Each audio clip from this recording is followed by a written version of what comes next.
A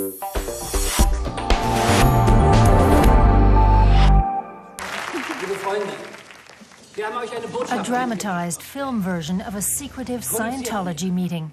The message to the followers: produce more, improve your statistics, follow our policy. All that to achieve the church's most important goal: Clear Germany! Clear Germany is the name Scientologists in the film call their plan to take over the country. The film tells the story of a man who tires of Scientology's expensive personality tests and decides to leave the group. Konzentrier dich auf die Anzeige, bitte. The film is loosely based on a true story.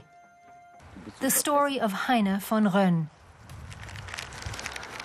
He quit Scientology 7 years ago, leaving behind his wife and sons in the process. People put all their money into it and get drawn in.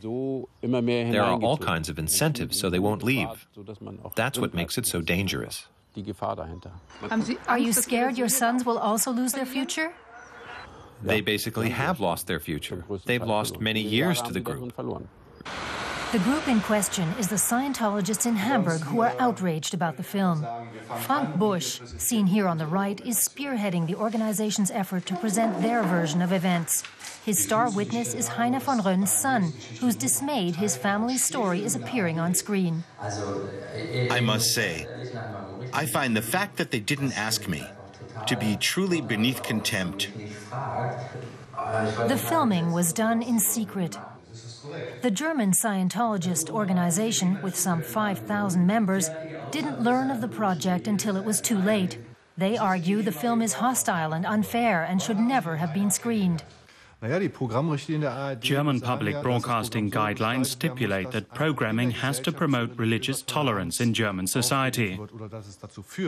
But a film like this one, which maligns Scientologists and the Church of Scientology in the worst possible way, has nothing to do with the promoting of a society based on religious tolerance. I don't believe Scientology is a religion, and the experts agree. It's an organization that pursues anti-democratic political and economic goals. So the principle of religious tolerance doesn't apply? Absolutely not. Scientology isn't a religion, so they can't invoke freedom of religion. Scientology is controversial in Germany, and Karl Bergengruen feels the film makes an important contribution to the debate. I'm glad that we go on the alert quickly in Germany when anti-democratic tendencies arise. That wasn't always the case in our history.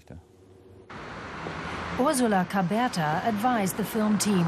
She's commissioner for the Scientology task force of the Hamburg Interior Authority. Finally, someone had the idea and the courage to do this.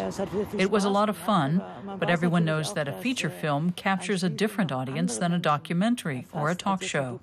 In that sense, I hope it will help alert people.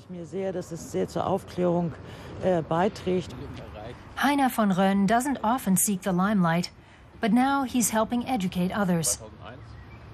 Through the interviews, he hopes to reach out to his sons.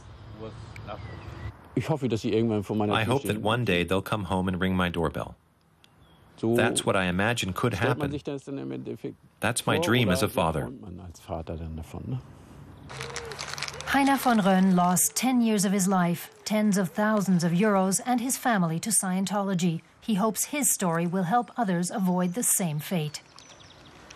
On to our next topic, a look back at last week's forum debate on Germany's criminal justice system and dealing with possible repeat offenders.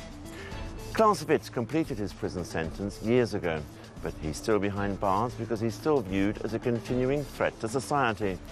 Keeping prisoners in detention to prevent further offences is often ordered by German courts in cases of sex crimes, and the numbers are rising.